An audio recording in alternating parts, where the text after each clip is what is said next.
SPNHC and have included representatives from the American Institute for Conservation and the Council for Library and Information Resources to build our program. We've sought speakers from a variety of venues, and some of them unfamiliar to us, including people from the National Gallery, the Metropolitan Museum of Art, the British Museum, and of course many of our own colleagues in the natural history community. We've pursued the very practitioners of natural history collection management, conservators, collection managers, digitization specialists, informatics specialists, and we've also pursued senior administrators from government, universities, and freestanding museums. We have delegates from approximately 15 countries and about 156 abstracts submitted to this meeting. And I'll tell you what, I'm really looking forward to Saturday when this meeting's over. We have a number of topical sessions in this meeting that will focus on best practices and the promotion of collection care, such as the AIC-sponsored STASH project, and yet other sessions that will address technological innovations such as DemoCamp, an interactive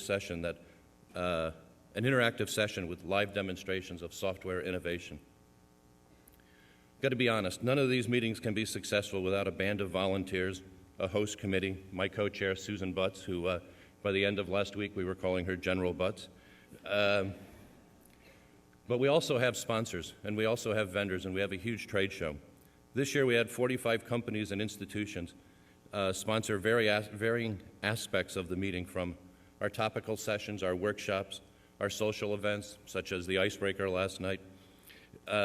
With their support, we've been able to keep the costs of our meeting at a reasonable and affordable level for broad participation from the natural history community. But one thing I do is I encourage you all to spend time in our exhibition trade show. We have 40 vendors in there or so. Don't just go and pick up the trinkets and stuff they bring, but share with them your ideas, your thoughts for product development. What do we need in the community? These are the guys that have the resources to develop these products, and we can't be shy about sharing our ideas and thoughts. This is the best thing about SPNHC, is that we share our ideas, so let's continue to do that. In particular, though, I'd like to thank the Yale Institute for the Preservation of Cultural Heritage and Delta Design. Before last year's meeting was over in California, Bruce Danielson from Delta Design comes up with his good old Kansas twang and says, Tim, you just let me know what you need, I'll be your diamond sponsor. So make sure you stop by, and spend some time with Bruce. He's a good guy. I want to encourage you all to spend as much time in the city of New Haven and on the campus of Yale University. I'm always pretty proud of our pizza, if anything, for New Haven. So you'll be getting a lot of that this week. I know there's more than a couple pubs, and there's a pub crawl tonight. So it should be able to keep most of you out of trouble, but not necessarily all of you out of trouble. So thanks a lot for coming, and I'm going to turn this over to the president of SPNHC, Jean-Marc Gagnon. Thanks.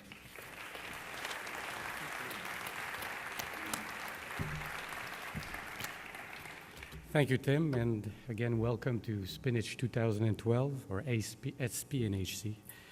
I'd like to first take the opportunity to thank Yale University and the Yale Peabody Museum of Natural History for hosting this year's conference, and we'll hear from the director of the museum, Dr. Briggs, and the provost from the university, Dr. Salovi, very soon. I also want to take, obviously, a moment to thank Tim, Susan, and the entire local organizing committee for doing such a great and professional job to make us feel at home here at Yale and in New Haven, and for putting such a great program for all of us. The team, as Tim has mentioned, is totally relevant, emerging technology and innovation in natural history collections management. I'm pretty sure you will all find something in there that will feed your excitement for the rest of the year, and will bring you back next year in this great venue that Spinach is. As Tim mentioned, approximately 15, pretty much certain it's 15 countries represented. I find that just wonderful. We have a great delegation from Denmark, so if you guys want to do the wave, you can do the wave there, because there's 15, I believe, from Denmark, so there's enough people for the wave. The Netherlands, of course, with very strong representation there. We have Finland this year, and Belgium came back. Thank you. Germany, Christian and company. We have Greece, that may be first. Sweden, not new, but thank you for being there. Obviously, Great Britain is here with us. Honduras, right there. So this is, thank you, Claudia, for being with us here. And another new one is Kenya. So we've got, I can't see, but that's wonderful. Australia, of course. Japan, we've got a couple of representatives from Japan right there. And, well, I can't forget US and Canada, but I may have forgotten another country. Did I? Okay, so I think they're all there. Wonderful. So, of course, I'd like to say a special welcome to the new members and the first-time participant to the Spinach Conference. I especially want to recognize 4 people today as part of them, and it's the awardee of the Fitzgerald Travel Grant. There's Rachel Sargent from the JFK University Museum. Rachel, you are right there, okay, on the left-hand side. We have Megan Toner of the Denver Botanical Gardens.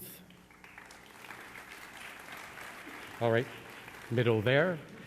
And we have Anne Trapaga, from the University of California at Berkeley, right there. I told her to stand up, so here we go. And we have Nixon Otieno from Kenya. May not have traveled the most distance, but has worked very hard to be here. So welcome to you all. And I certainly encourage the new members and all the participants to take great advantage of all the oral and poster presentations, workshops, and all the special events that the local organizing committee has put together. It's a formal setting. We'll have formal presentations, but we're not such a formal society. We do like to have fun. So introduce yourself to people around. Do the networking. Don't be shy. You know, we'll help you connect with the right people so that in terms of your career, you can find the right tools to move along there. And that's this one there. And it's an exciting year. For those who don't know, you'll hear about it at the annual business meeting, so I encourage you to be there. We'll be talking about the strategic plan. We'll have the regular business thing, but we'll try to keep that short so that we can actually talk about our strategic plan, which is there, or will be there, is being developed to better serve our members and the natural history collections community at large. So lunch is included, so there's no reason you can't be there. It's Friday, lunchtime, and the program will tell you where that will take place. So on this, I'd like to extend my warmest welcome to you all, wish you a very productive and very enjoyable conference, and please feel free to approach any of us older people and come with questions. Older, I mean, in the society there, and ask any questions you may have. Get involved with some of our, or all of our committees. We are a great functional society because we're all volunteers putting our effort and knowledge and experience into this society. So you're all welcome. Thank you.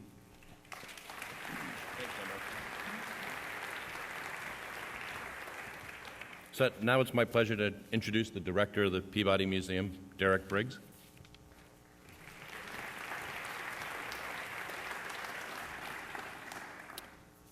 Good morning, folks. Thank you, Tim. I'm not quite sure whether I should try to channel Marlon Brando or Julie Andrews this morning, but I normally come to the Schubert once a year to listen to the Yale Opera, and Tim said, "This is your chance to sing."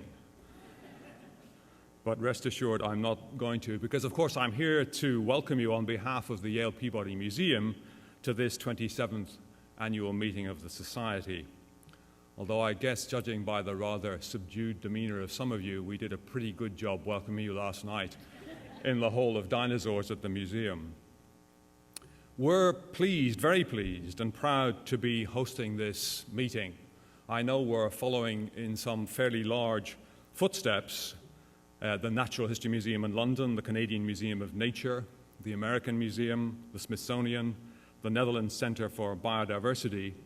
But as you've heard, of course, one statistic we can claim above all those other institutions is that we have the largest spinach meeting so far.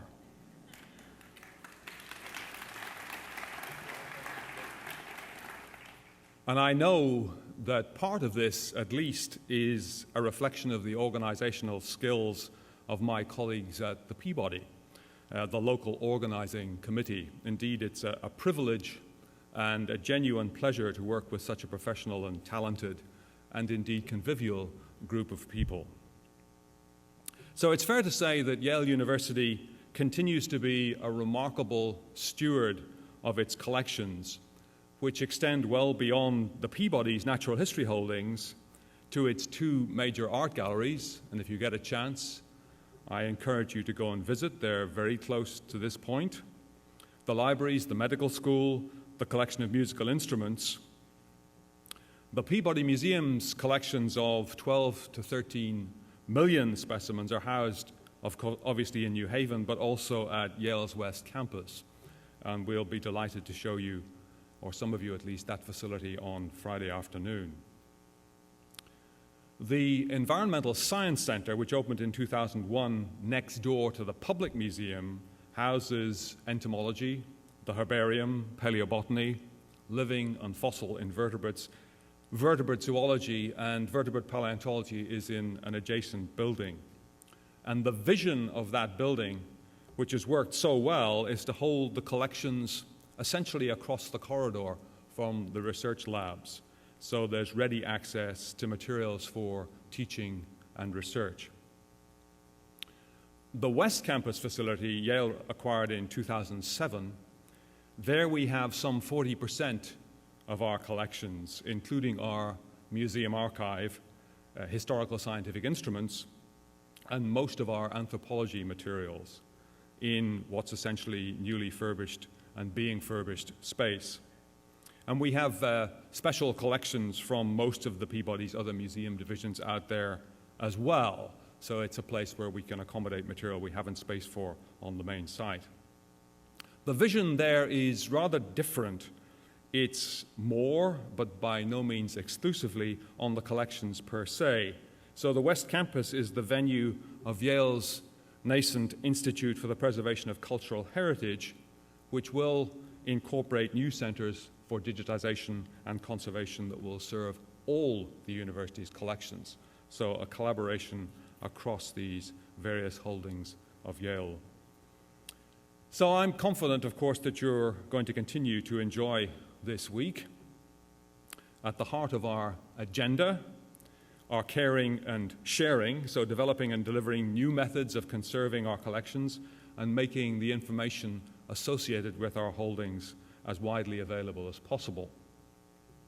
A major part of what this society is about is no less, in my view, than reinventing the interface between the objects in our care and the end user. The result? Well, I think in the future, many more people will use museum collections. But for most new users, it'll be via images and information on the web. So this is the ultimate dream of a museum person. Many more visitors, more scientific results, but no increase in the impact on the objects. Enjoy the meeting.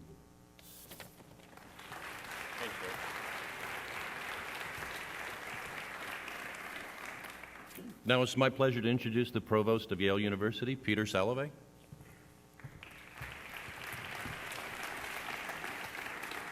Thank you, Tim. Welcome, everyone. On behalf of President Richard Levin and myself, welcome to Yale, welcome to New Haven, and welcome to the Schubert Theater.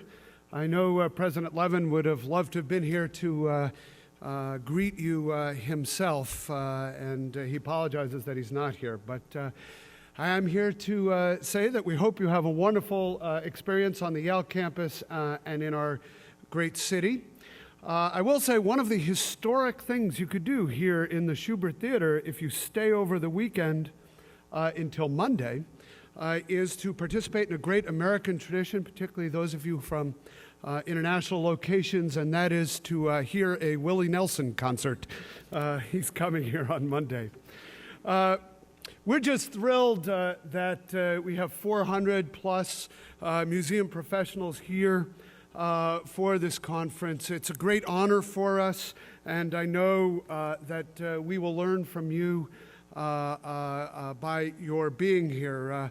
I'm very much looking forward to talking to Derek and Tim after conference ends and hearing more from them about what you all are doing and your ideas for ways in which Yale can do what we do better. We're really very proud of the collections that this university has. When we think of the mission of the university, generating new knowledge, transmitting, disseminating knowledge, primarily through teaching, but a third mission really is the preservation, conservation of, you could say, collections of knowledge itself. And we do that through the British Arts Center, the University Art Gallery, the Peabody Museum, the Sterling Library, the Beinecke Library, and the collection of musical instruments. All of these are fabulous collections, and I do hope you have the time to see some of them while you are here. I know that there are some organized tours of these collections. I was Dean of Yale College for 4.5 years, and one of the questions I used to ask our students is, why do universities have collections such as these? And it was really interesting.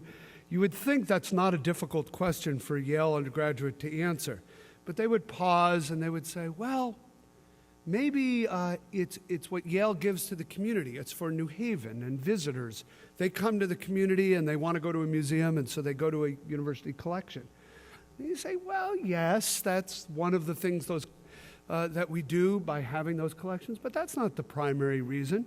And they'd think for a minute, and they'd say, yeah, that's right. When our parents come for family weekend, and they get, they begin to get under our skin, and we need to find them something to do, we send them off to the Peabody or to the Art Gallery or to the Yale Center for British Art. And you say, well, yeah, your parents, I'm sure, enjoy visiting those collections, but that's only, that's just one reason why we have them. And finally, someone will say, well, could they be for us? And you say, yes, those collections are actually here for you. They are part of your education. And we have tried in recent years to reinforce that theme by promoting a kind of idea of teaching through collections. And so even when you're teaching something that is directly relevant to the collection, the history of British art in the Yale Center for British Art, or something about natural history, paleontology, bring them to the Great Hall of Dinosaurs, etc. That's obvious. But what we're trying to encourage is our faculty to teach through the collections in less obvious ways. So I'm a psychologist who, for many years, taught the introductory psychology course. And when we were studying mental health and illness, one of the ideas I had was to show them representations of mental illness in art. For example, in the self-portraits of Van Gogh. That's the kind of idea we have behind teaching through the collections. What in our collections might illuminate the teaching of an idea, of a concept, of a time and place that could be enhanced by showing it as well as telling it. I did want to focus just on one new initiative, and Derek mentioned it in his comments a few moments ago, and that is this new Institute for the Preservation of Cultural Heritage out on our West Campus. I do hope you'll visit West Campus. I know there's an organized trip out there. It's about 15 minutes from here. It was the old campus of the Bayer Pharmaceutical Company, which moved its R&D operation primarily to Germany, and we then purchased this campus. It's about 1.5 million square feet of space on about 125 acres. It doubles Yale's footprint. And it immediately allowed us to open up new laboratories primarily for interdisciplinary science. But it allowed us to do some other things. There's a huge manufacturing facility out there, which is a big, horizontally organized space where, as you have heard, we have moved much of the aspects of our collections that were not on public display, create browsable storage essentially out there. But through a gift from Lisbeth Rousing and Peter Baldwin of $25 million, we will now be able to establish this institute where we will be able to join, essentially organize the scientific basis of conservation and preservation with the practice of conservation and preservation, and use Yale's own collections as the substrate, as the laboratory for working both in scientific and practical ways on conservation issues. We have organized the Institute around essentially 3 activities: a digitization core that will look at the way in which conservation preservation can be enhanced through digitization, a conservation core which will include both science and practice of conservation, and a third institute that will host educational programs and the dissemination of this information both through the web as well as through interactions with universities and other kinds of collections throughout the world. So we're very excited about this. We just hosted a kind of workshop, some of you may have attended, that gave rise to a sense of what the mission of this institute should be and what we should look for in its first director. So that's just a quick update on what's happening at Yale today. I do hope you'll take advantage of being here and see some of these activities during your visit. We're so fortunate to have you here, and we welcome you here. I thank Derek and Tim and the others who've been involved in pulling all of this together. Thank you for coming, for joining us. I hope you have some time to spend on the Yale campus and in the city of New Haven. And even if you don't, I do hope you'll come back for a more leisurely weekend with us. You're always welcome here, and we look forward to seeing you again at Yale and in the city of New Haven. Thank you very much.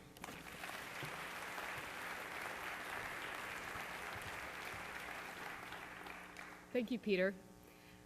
SPNHC conference participants, welcome to New Haven, Yale University, and the Peabody Museum of Natural History. I am Susan Butts, your conference co-chair, along with Tim White. I hope that I have the opportunity to meet all of you at some point during this conference. This morning, I have the great pleasure to introduce our keynote speaker, author Carl Zimmer. Carl is the award-winning author of 12 books on science, including topics in evolution, microbiology, neuroscience, and biology. He has written hundreds of articles for the New York Times, National Geographic, Time, Scientific America, and Science, and was the senior editor for Discover. His books on E. coli and viruses will make you rethink your existence on a planet dominated by microbes and might just make you feel tiny. His most recent book, Science Inc., Tattoos of the Science Obsessed, explores the devotion of scientists to the objects of their admiration via tattoos. I'm certain that Carl would be delighted to see all of your natural history tattoos at some point during this conference. Carl's keynote address, From the Page to the Pixel, Science Writing Goes Online, will discuss his successes and failures in taking science writing into the digital realm. As a society, we are continually evaluating our use of digital media as a way to disseminate knowledge and best practices, which is accessible to current and future members regardless of their ability to attend our annual meetings. With this in mind, we're webcasting the morning sessions. Carl will be happy to entertain questions after his talks. There are microphones in the front with attendants. And please join me in welcoming our keynote speaker, Carl Zimmer.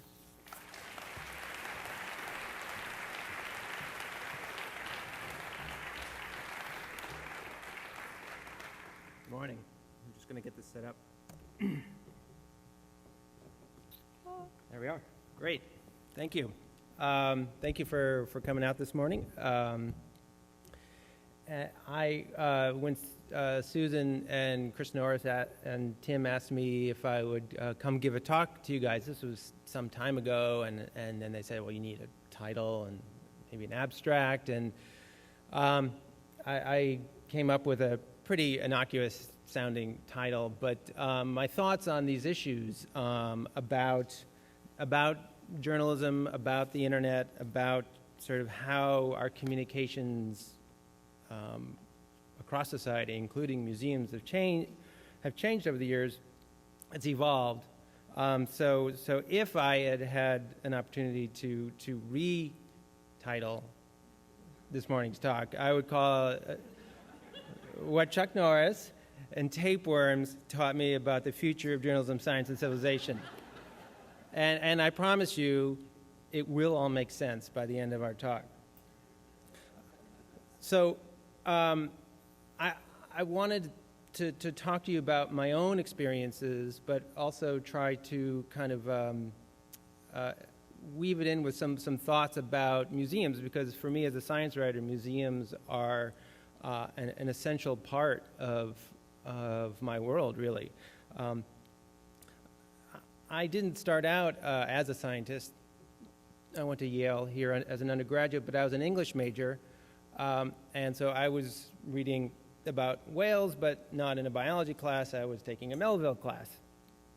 Luckily, after getting out of college, a couple years later, I got a job as an assistant copy editor at a science magazine called Discover. And there I discovered that I was really enjoying learning about new scientific research and actually writing about it, sort of figuring out how to take research which could be quite impenetrable in a journal or at a scientific conference, and being able to tell a story that anybody could read.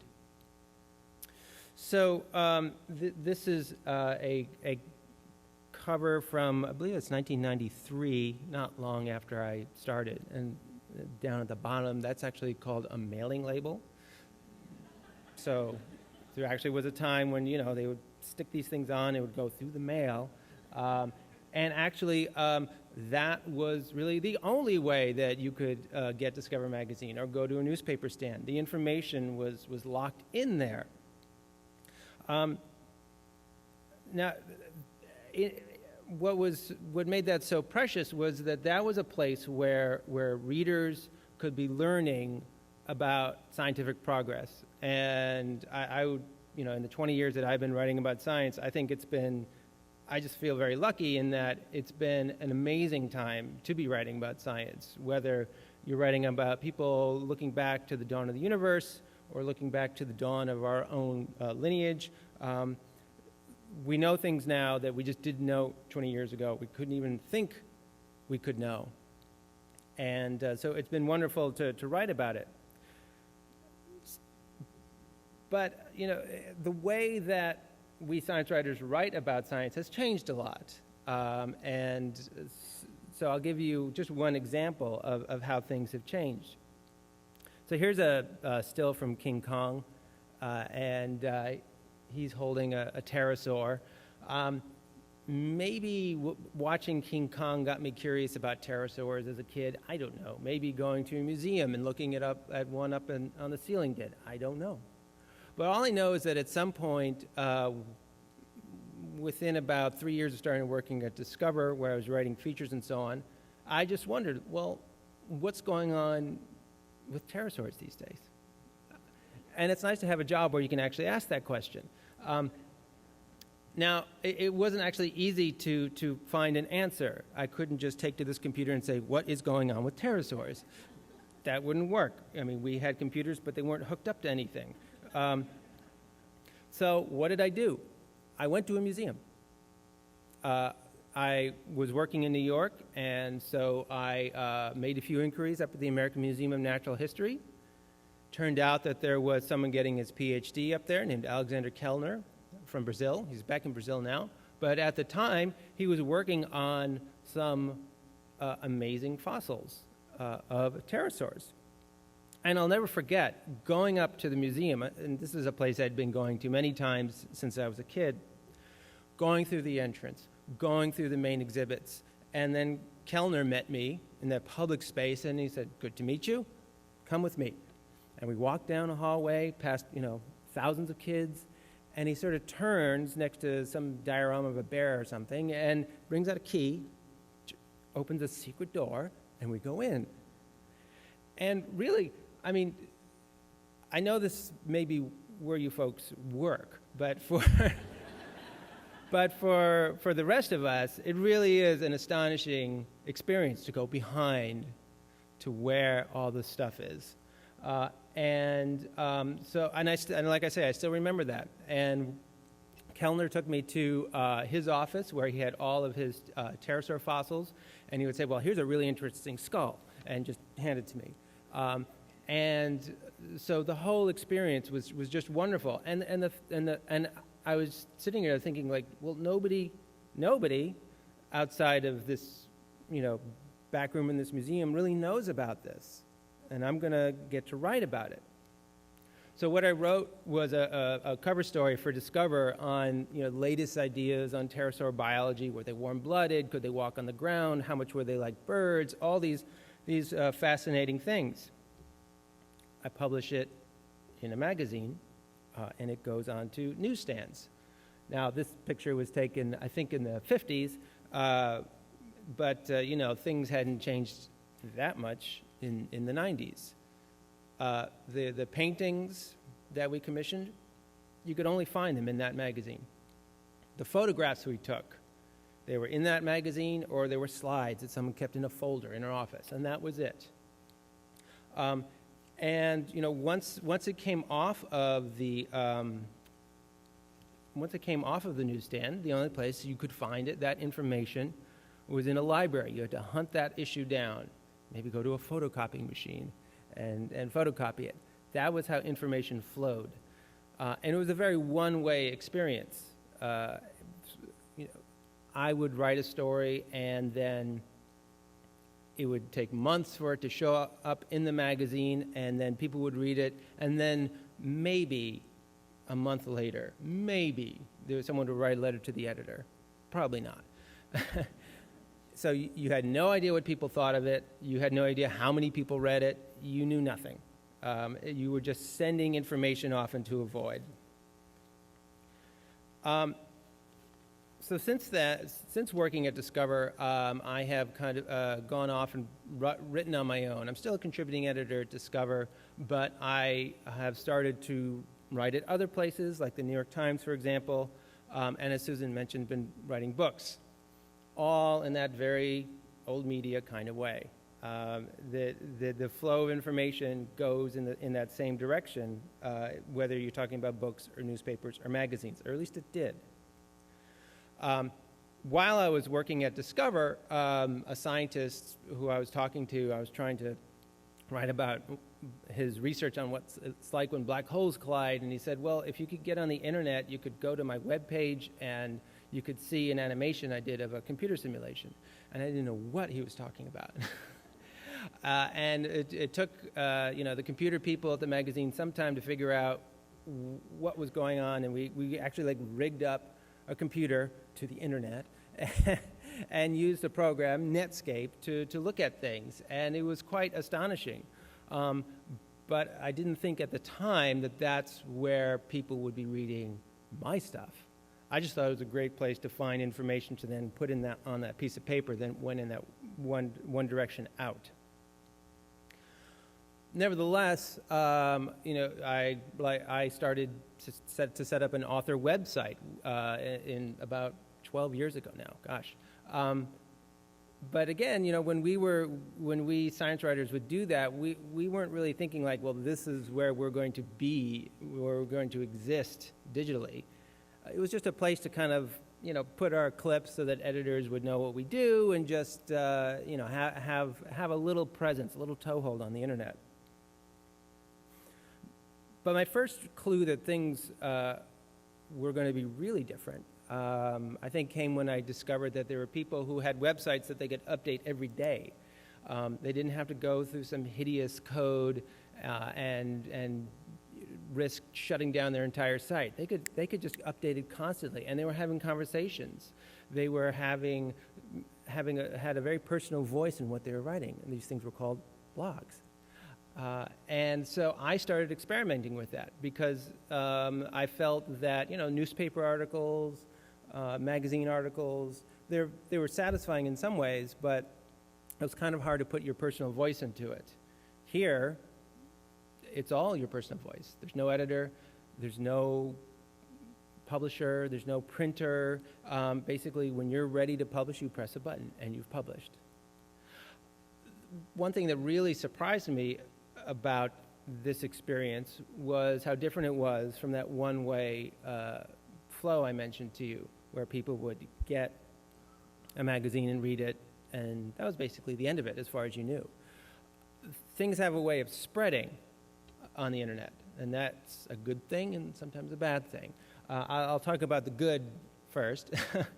So here's an example. I'm somewhat obsessed with parasites. I wrote a whole book about them.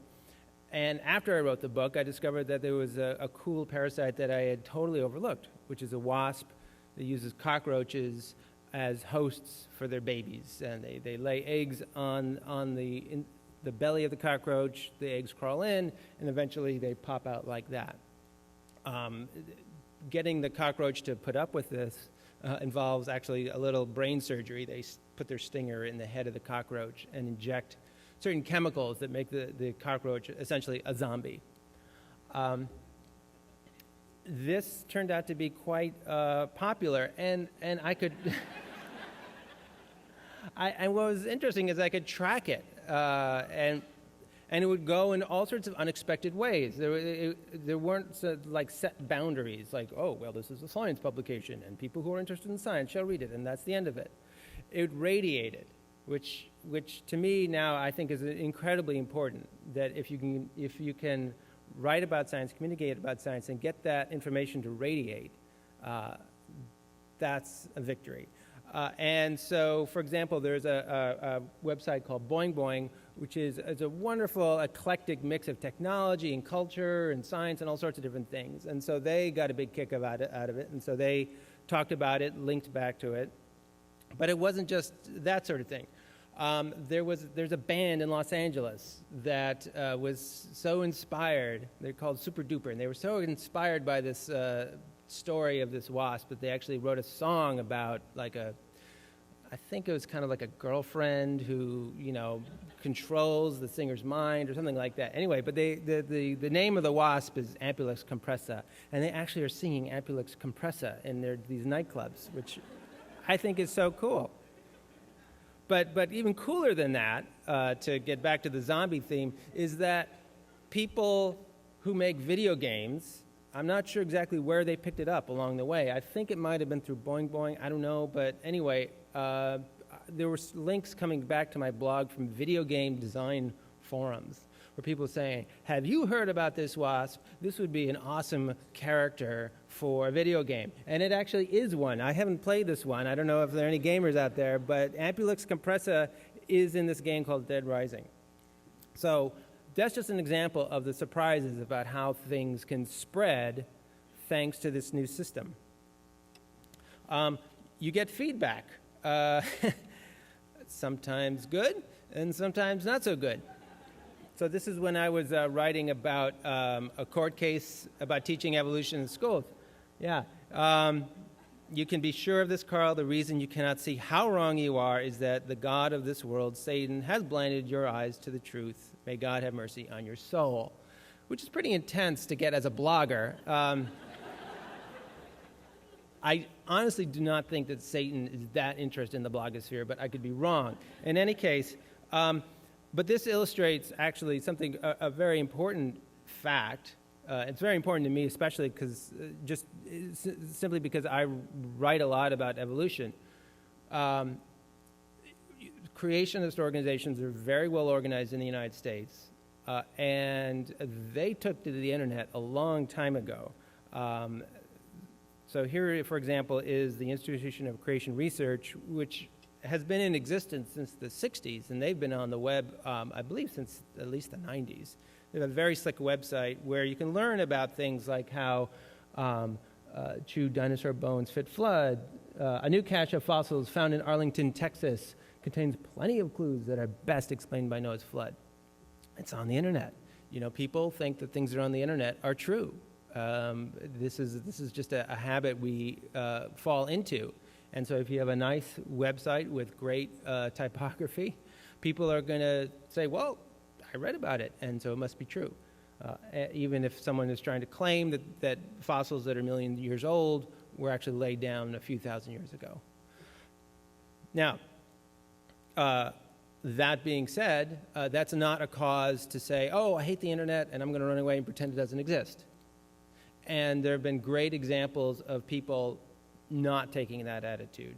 So, for example, this is just a grab of a page from a site called Pandas Thumb, which was actually started by people who had been on news groups for a long time, discussion groups for a long time on the internet.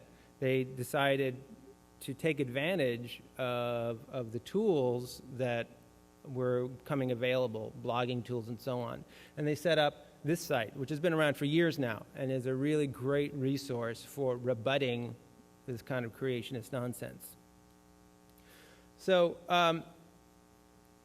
so while I was seeing the value of this in many different ways, both in terms of editorial freedom, in terms of the value of rebutting misinformation and so on, my peers in traditional media didn't quite know what I was getting into, because there weren't that many bloggers at the time. And so if you blogged, you tended to be stamped with a stereotype that you were actually doing it in your pajamas, perhaps in your parents' basement. I have blogged on occasion in my pajamas, but I've also written for the New York Times in my pajamas because I'm a freelancer. I work at home. It's okay. But that stigma that somehow blogging was not quite legitimate, I suppose, had a lot of strength when newspapers and magazines were really incredibly profitable. There actually was a time when newspapers were incredibly profitable, but that's not now. I didn't know that when I started fooling around with blogging, in 2003. I did not know that the next decade was really going to see a terrifying collapse of a whole industry. So this is advertising revenue, which, in case you can't have a hard time seeing that number, the earliest year, that's 1950. That's like Truman, okay?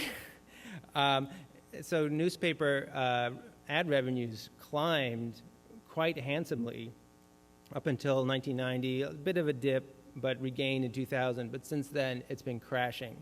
I mean, that slope is almost vertical now. And we're back basically to 1950. All of that advance has been wiped out.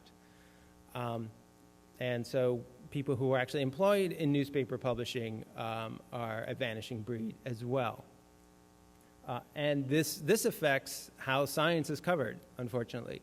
So, when newspapers are trying to economize and slim down, they get rid of their science sections. They get rid of their science writers.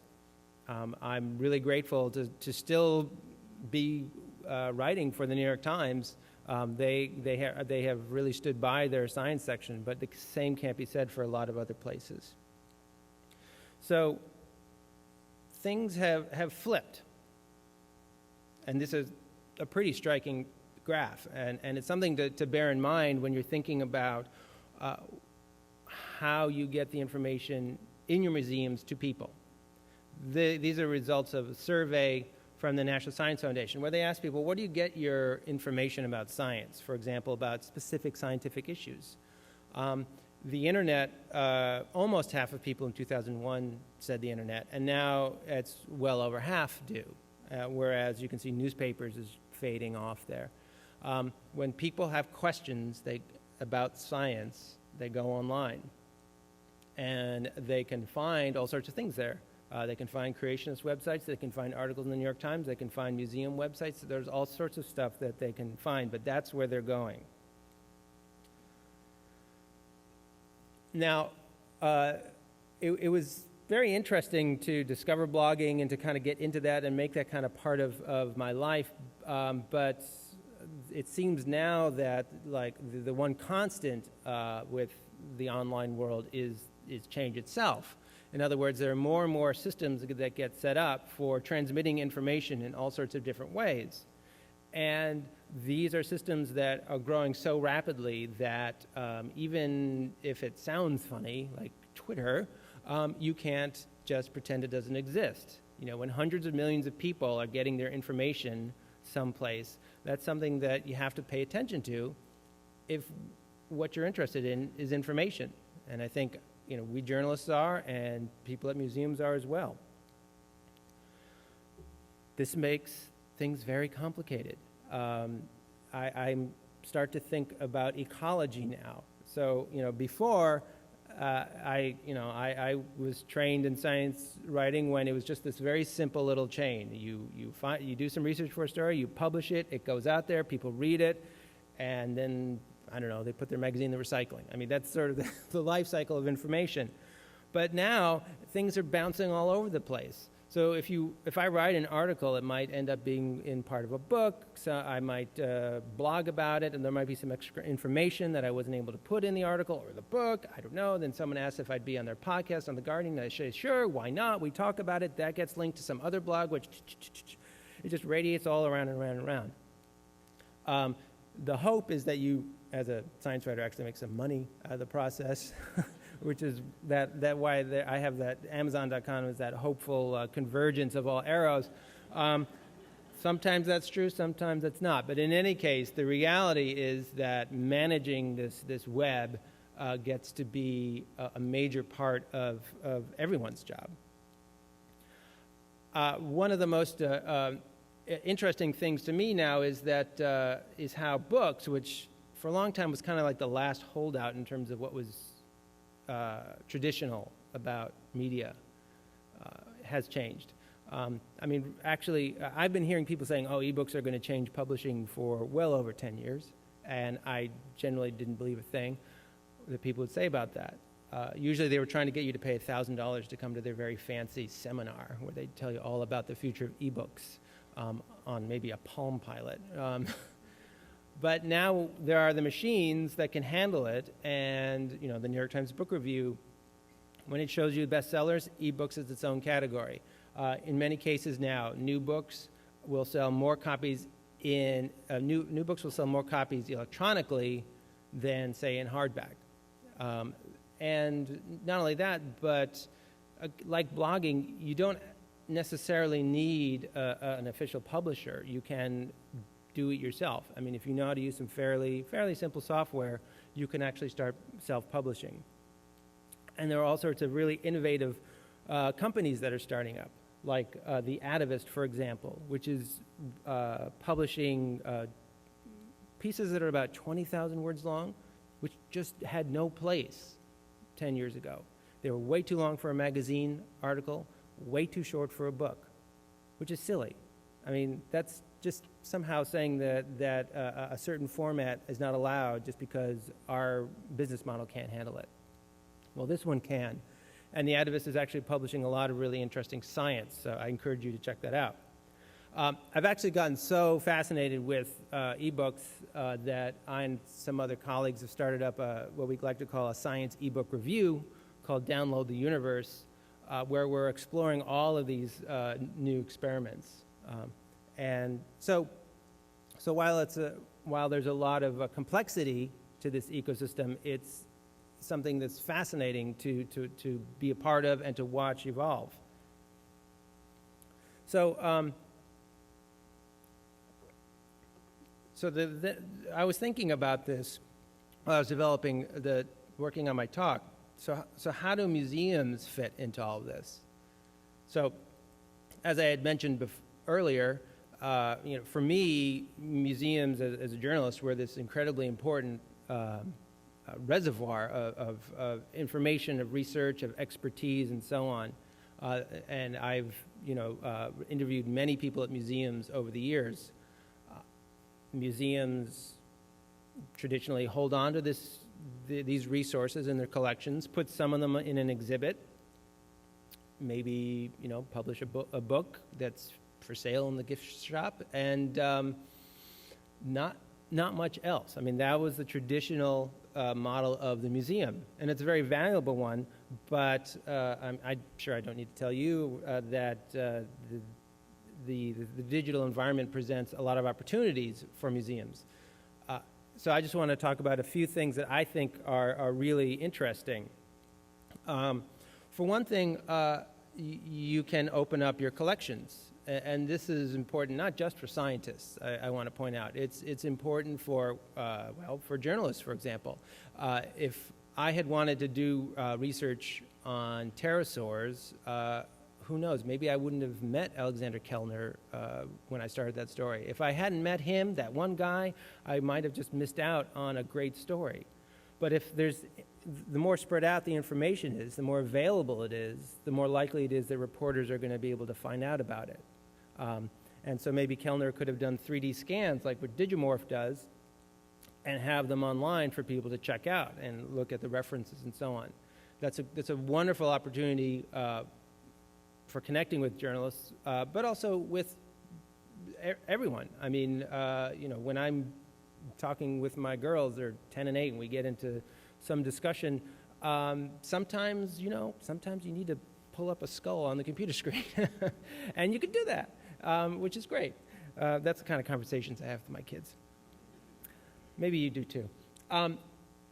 eBooks, actually, I think are something that museums are in a great position to take advantage of. And this is something that really only occurred to me recently while working on Download the Universe. A couple of the books that I actually liked the most were put together by museums. So on the left is something from the Exploratorium in San Francisco called Color Uncovered, which is essentially an ebook. Well, it's more like an app that is like an exhibit about color that you might see at the Exploratorium.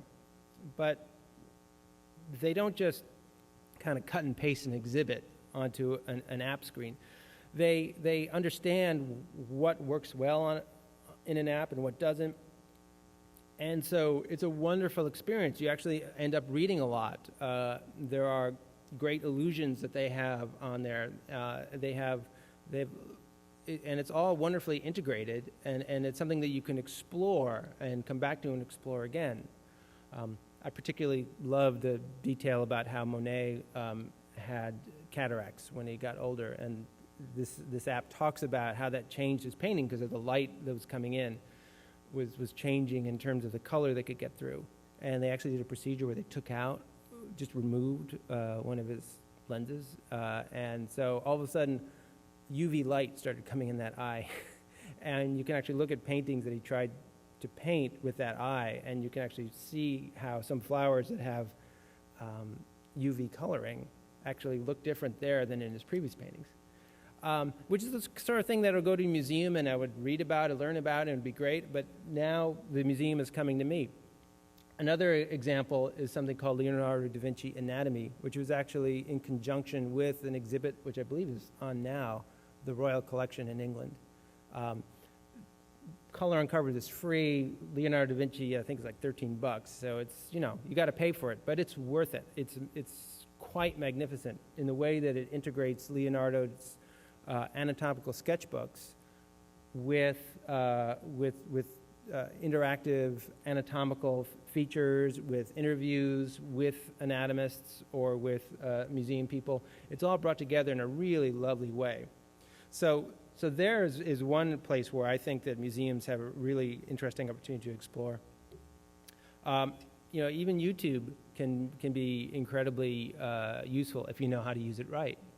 This is something called the Known Universe, where the American Museum of Natural History took lots of the data that they have there at the Hayden Planetarium and used it essentially to create a kind of trip through the universe. You start in the Himalayas, you pull up from there, you zoom out, the Earth gets very small, solar system gets very small, and pretty soon you're looking at galaxies and the whole structure of the universe. It's very nicely done, and as you can see at the bottom there, I just checked this yesterday, over 10 million people have seen this. So if you think about this as an extension of how many people come to see the materials in your museum, it seems to me like this really extends that mission magnificently. But then, sometimes, Chuck Norris comes into your life. Chuck Norris, for those of you who might not be aware of this, perhaps those of you in Denmark, let me explain that unique American phenomenon that is Chuck Norris. Chuck Norris was a martial arts guy who got into movies, and he was in a show called Walker, Texas Ranger. So he was, basically one of our, big macho action heroes who would, wear shirts like that.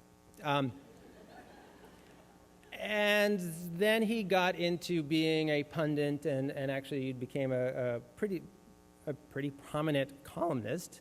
Very, very conservative politics is mostly what he sticks to.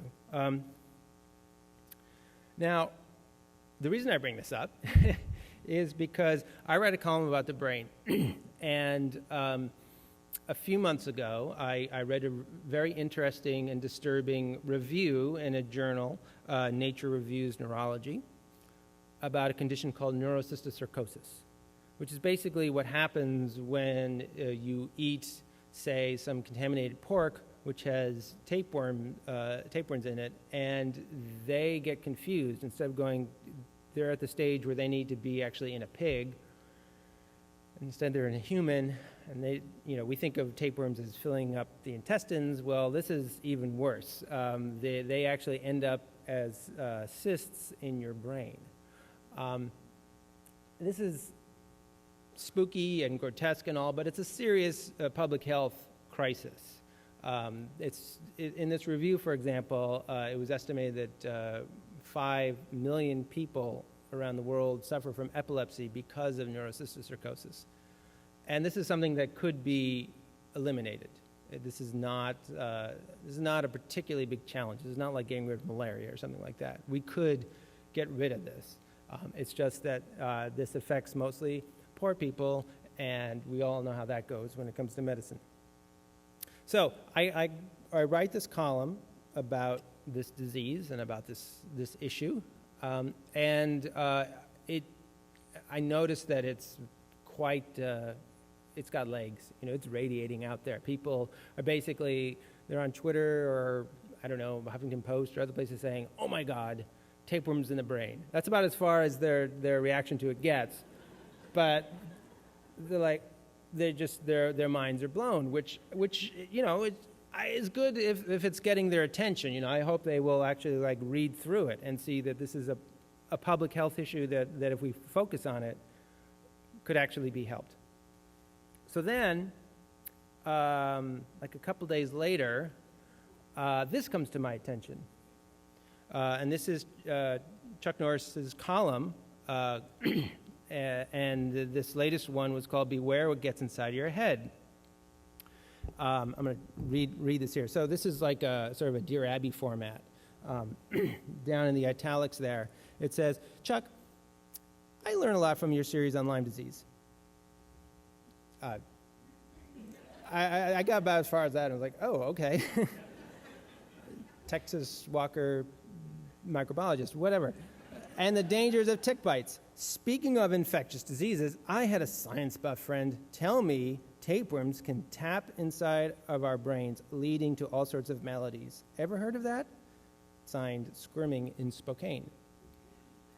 And Chuck says, this issue is not for the faint at heart, yet it should be read by everyone everywhere. MSNBC reported that this health problem is a, quote, hidden epidemic. The network's report was based on a May 2012 Discover magazine scientific investigation that was subtitled, Parasitic Worms Leave Millions of Victims Paralyzed, Epileptic, or Worse. So why isn't anyone doing anything to eradicate it? And then, it's quite a long column, the rest of it, because it's basically my whole column. Cut and paste, dumped in there, done. unfortunately, that's another aspect of being a science writer these days, is that information is very fungible. So you can work very hard to craft a column that's going to balance all of these things, that grotesqueness of this disease with the public health importance and so on, and interview people, read papers, and it can take about 5 seconds for someone to just grab what you've done and just run with it. Which, in a sense, isn't all that bad because, because he lifted all that for me, it's accurate, I can say. So I guess that's good, but the problem is when you get to the comments, and you just feel like you just are just going off in a really bad direction. There are far more than 1,500 to 2,000 people in the United States affected. This is all sick, I'll just say, with these worms on the brain. A proof of that is simple. How many registered Democrats are there? So I'm just going to show you a few of these. This is out of, I don't know, maybe 200 comments or something like that. Hannity, Rush, Huckabee, Palin, and Chuck Norris also show clear evidence of worm brain. The USA will see a huge increase in this parasitic infection with the Democrat Party importing all the illegal votes that they can get. So like illegal aliens are like, they're all bringing tapeworms with them, like zombies. There was another discussion that was part of this discussion was about pigs and about how feral, wild boars are on the loose and they're going to give tapeworms to everybody. I don't know how that happens, but in any case, people were saying, that it wasn't fair that they weren't able to use, large automated weapons to kill all these feral pigs. So here was one comment. The UN, the United Nations, has already been regulating our farmers because Washington wants them to, has signed away our sovereignty to the UN. Now the UN and their environmentalists can prevent farmers from controlling wild boar herds so we all have equal opportunity to be carriers. So the United Nations is putting tapeworms in your brain. Just want to make sure we're clear. Now,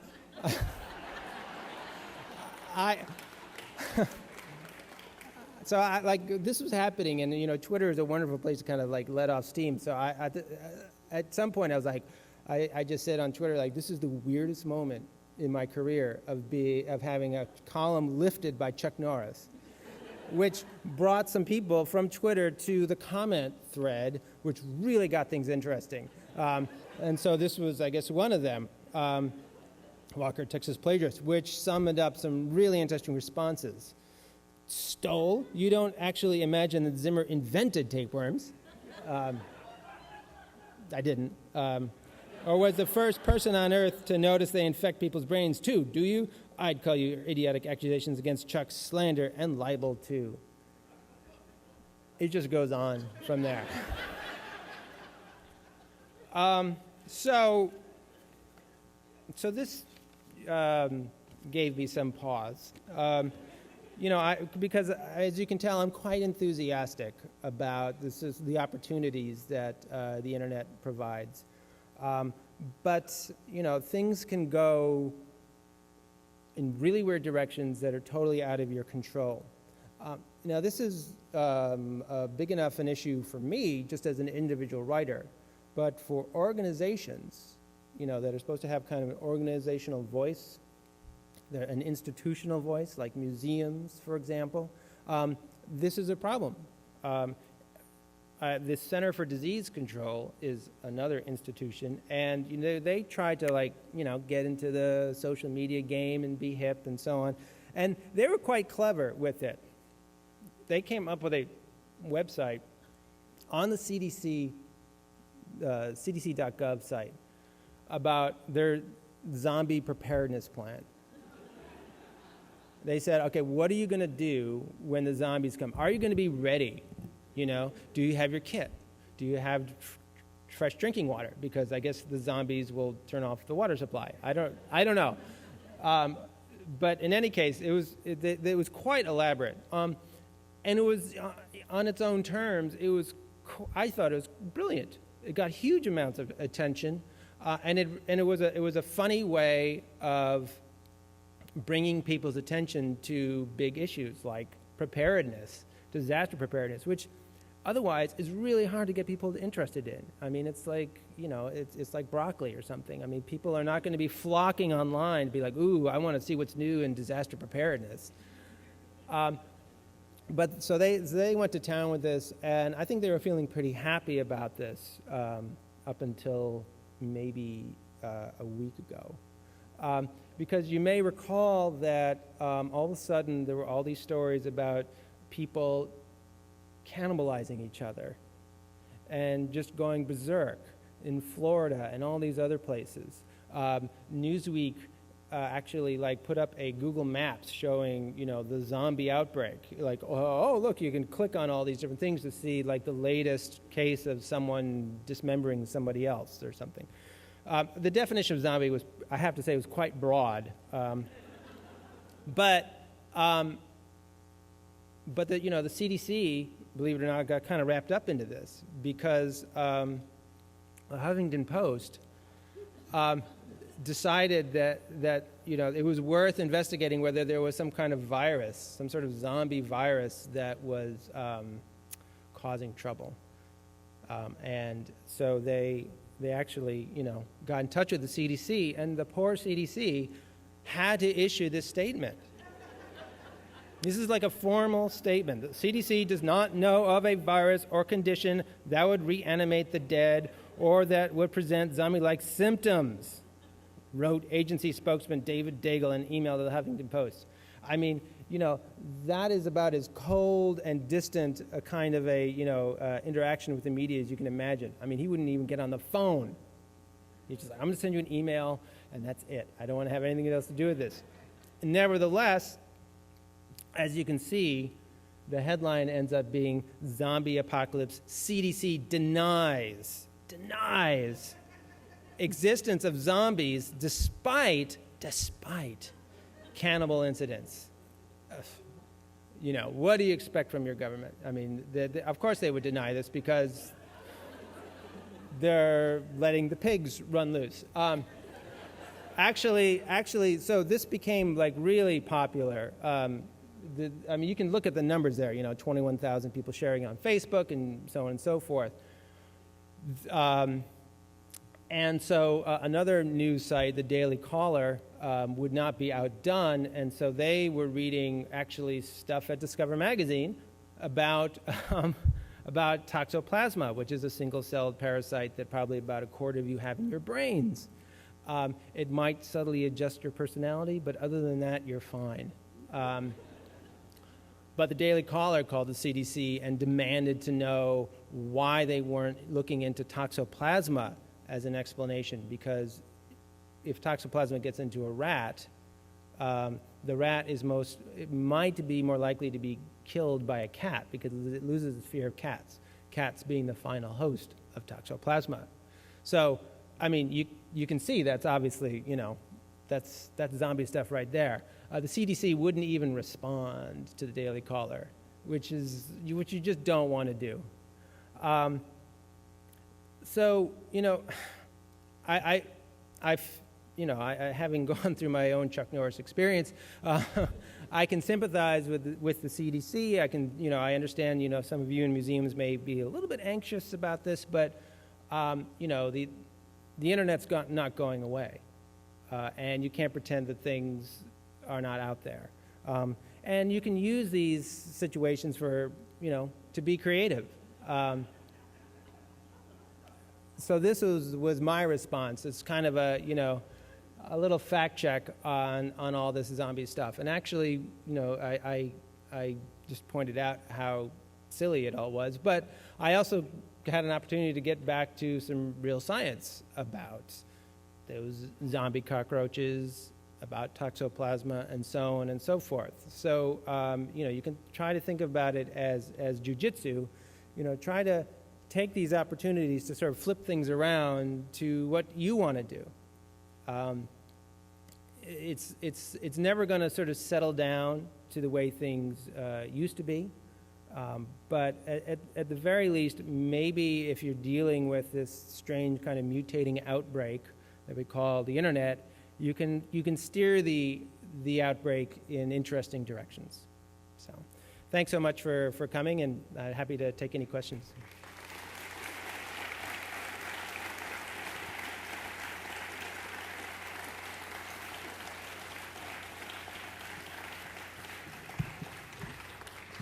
So we have folks with microphones. I guess you could just raise your hand.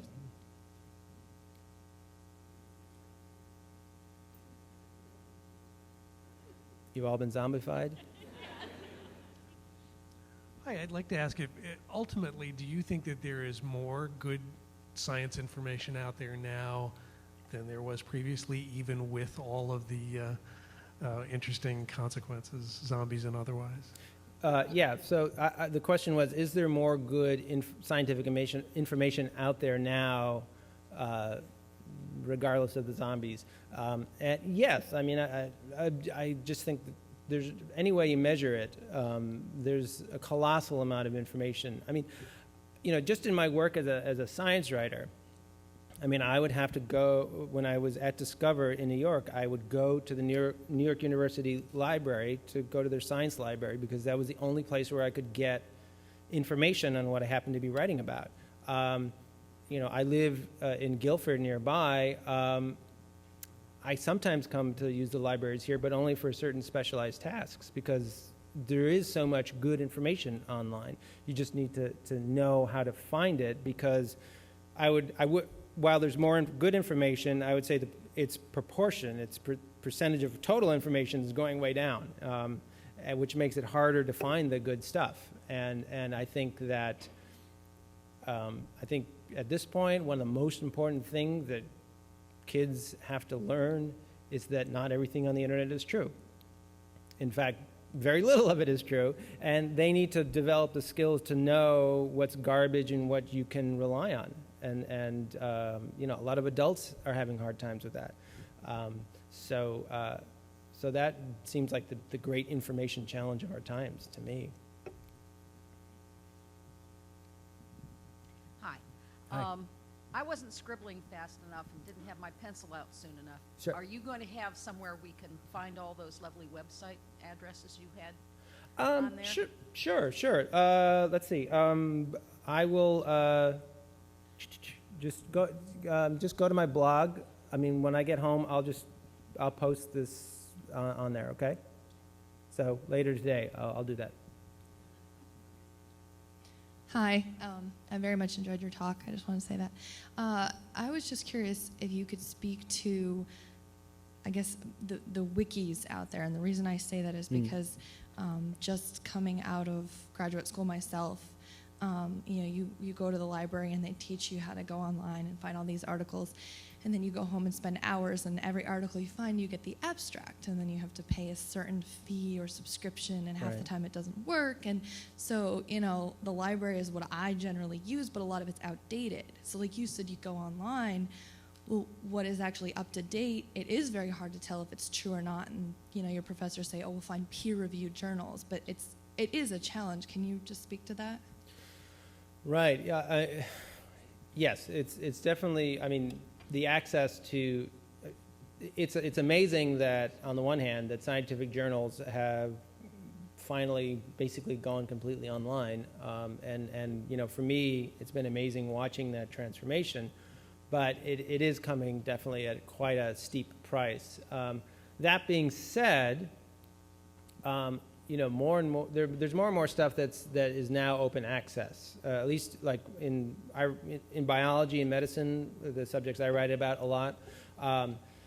Some journals are just open access from the get-go, and in other cases, after 6 months, the journal makes it open access. And also, supposedly, a lot, if you're funded by the NIH, you're supposed to deposit a copy of your paper in a source called PubMed Central. So, so it's getting better. And if you look around, you can find peer-reviewed open access information, and that's important. You know, here it's not only important here in the United States. It's far more important in, you know, a poor country where scientists don't have big university libraries. It would be better if they could get their hands on the information to help them become better scientists. So, but the trends are all moving in the right direction, I think. Yes, sir. Yeah, wonderful talk. I wonder if you'd discuss the possible benefits of science students reading Moby Dick. The benefits of science students reading Moby Dick. Well, I think everyone would benefit from reading Moby Dick. Science students in particular would benefit in several different ways, because it's, I would say about a quarter to a third of it is really science writing. It's not, it's partly a novel, and it's partly a big book about whales. It's beautiful science writing, and I will sometimes dip into it to kind of get the engines going in, to remember how someone who really knows how to write can write about something like a whale. It's also fascinating because it's pre-Darwinian. Ishmael talks about the debate about whether whales are mammals or fish, and he's like, I'm old-fashioned. I'm going to call it a fish, and I'm going to invoke Jonah for that. So yeah, on many different levels, science students should read Moby Dick and lots of other literature to help them learn how to write. Hi, Carl. I really enjoyed your talk. It's really helpful to us. I'm back here. Oh, thank you. Back thank in you. the dark. I hear your voice all around. Yes. And speaking of coming out of the dark, is there any emerging system that's going to start to vet information on the web? I think of the way that we can all do likes now. Do you foresee a time when it's possible that if a professor in a certain area likes something, it scores some credibility points, where if Chuck Norris likes it, it maybe goes down some credibility points? So will there be a system where if a professor likes some information, it gets upgraded, and if Chuck Norris likes it, it gets downgraded? No, I don't think so. The internet is just a great, big, complex system, and it's not going to be tamed. But it, like I said before, it offers the all sorts of great opportunities. So a community of people can use it to collectively, judge for themselves, good sources of information and bad sources and so on. I think that's just starting, where people are trying to do that. I've seen efforts like that kind of get going and then peter out, and then the new one gets going and then it peters out. And so the internet is littered with these abandoned attempts to domesticate it. I do think there's an opportunity for collective work. But like I was saying before, I think a focus on the individual reader really matters a lot. Teaching people how to read stuff skeptically. Where's the source of that claim? Is it footnoted? Can I go to that footnote and things like that? That's all part. In a way, it's just a variation on what we were all supposed to learn in school. But there has to be a focus on it for the internet age, I think. Yes? First, thanks for a great demonstration of the value of a Yale education. It's money well spent. Most of this audience, or a big part of the audience, is involved in digitizing collections, which you could take at first glance as making the collections more accessible. But you found your way into the pterosaur collection just by luck, through a person who knew a lot about that collection and that community of inquiry. Have you seen, or can you think of ways that this enormous body of information about the specimens, digital images, could be made more interesting and more viral in the absence of a peer-reviewed journal article about that somebody might stumble over? The rationale for the investment to digitize these enormous collections is it's valuable to the research community to make it more accessible, and we can also put pins on a map showing where things come from, but that's still pretty low on the food chain as far as digestible information. I'm not sure I got that metaphor quite right.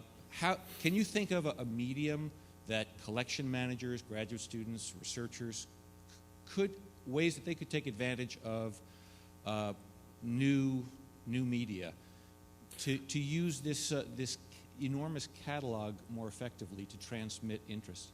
Well, I've never been a big fan of just doing something because you feel like you're supposed to be doing it. And there's a lot of that online. You know, I saw that with blogging, for example. So blogging just sort of started because people just wanted to do it. You know, they were passionate amateurs, really, who started the whole thing. And then after a while, blogging got so successful, there were so many people who were reading blogs that, you know, for traditional organizations, you know, magazines and newspapers would command their writers to blog. Their writers and editors had to blog. And we've decided that you need to blog, you know, like 2 times a day. You know, that's what our consultants tell us. So go, do it. And it was awful. It's just, you know, the desperation just reeks off the screen. I mean, so why were they doing it? I mean, what was the goal there? I mean, it was based on a fundamental misunderstanding of why people were reading blogs in the first place. They weren't reading blogs so they could get some sort of, like, you know, corporate self-promotion. They were reading it because they were interested in what someone had to say, an individual. So, you know, I guess my main advice would be, like, really think clearly about what your goals are. I mean, are you saying, like, okay, I want my goal, my dream is for, you know, all 300 million Americans to you know, just work their way through my butterfly collection? Now, is that a realistic expectation? Why would people want to do that in the first place? It doesn't, I mean, the whole question of, well, do you use Flickr or Facebook or so on is really secondary to those more fundamental issues. Thank you for your wonderful talk. I was wondering, how do you envision a future, if there is any future, for traditional printing on paper and that untamed explosion of printing on internet? So what's the future of printing on paper? I think, well, you know, I mean, I just, Susan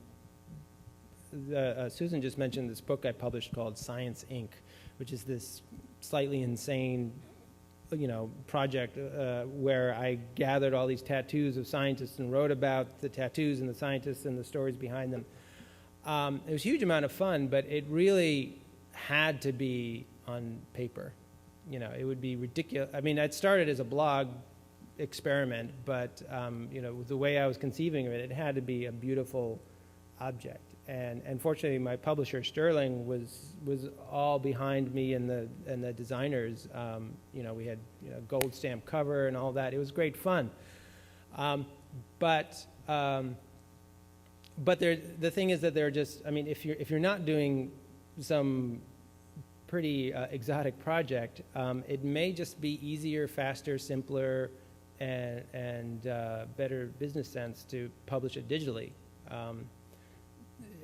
That just seems to be where things are going.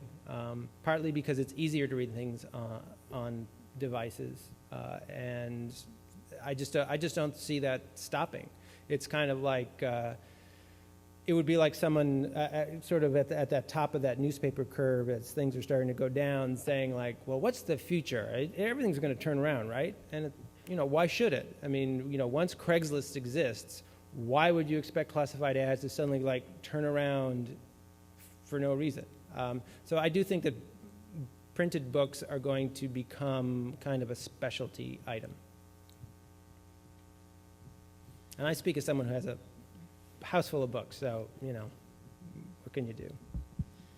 You spoke of the you internet wave? being much hi. more of a conversation. What are your thoughts on anonymity and attribution in this kind of conversation? So the question is, what about anonymity in terms of the conversation online? I can't make up my mind about that because, and there's been years that I've been thinking about this. I don't know. The pluses and the minuses are so powerful. So the minuses are that anonymity gives people a kind of a confidence to be nasty and vicious. It's like writing graffiti on a bathroom wall. You say people will say horrible things. And the problem is that even if a tiny percentage of your commenters leave these awful comments, that's all that people see, and people will think that that represents the entire community, the entire conversation. And so, some people have argued that, you have to have people use their names to come out, to not be ashamed of publicly saying, that the UN is giving us tapeworms or whatever. And on the other hand, I think there are lots of situations where anonymity is essential. There are, for example, some of the most interesting blogs. I'm not just talking about commenters. I'm talking about like someone writing a blog. There was a blog that ran for a long time that I really liked. That was written by an epidemiologist who was highly critical of his or her, colleagues, pointing out serious problems in their field, but he wanted to stay, or she wanted to stay anonymous just because of the potential repercussions. So I don't know. I mean, there might be some sort of in-between thing. There are experiments in sort of the community kind of policing itself. If people are kind of way out of line, there's a way for like the whole group of people who are reading the blog or are at the site to just say, that's not cool. We're not going to tolerate that. So then it doesn't come down to one person writing the blog to decide who is worthy and who isn't. It's an important issue, and it's not going away. Out of time? Okay. Great. Well, I'll be hanging around at the break. So anyway, thank you.